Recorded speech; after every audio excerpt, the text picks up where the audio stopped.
IPL 2025 సీజన్లో SRH mind blowing స్టార్ట్తో అభిమానులకు హైప్ని create చేసింది. తమ మొదటి మ్యాచ్లోనే ఐపీఎల్ చరిత్రలో రెండవ హైయెస్ట్ స్కోర్ సాధించింది. ఏకంగా 286 పరుగులు చేసి రాజస్థాన్ రాయల్స్పై గెలిచింది.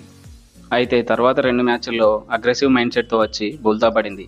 లక్నో మరియు ఢిల్లీతో జరిగిన మ్యాచ్ల్లో ఓడిపోయింది. టీం ఓడిపోయినా మా ఆట తీరు మాత్రం మారదని కమిన్స్ పేర్కొన్నాడు. ఈ సీజన్లో 300 స్కోర్ సాధించడం పక్కా అని తెలియజేశాడు.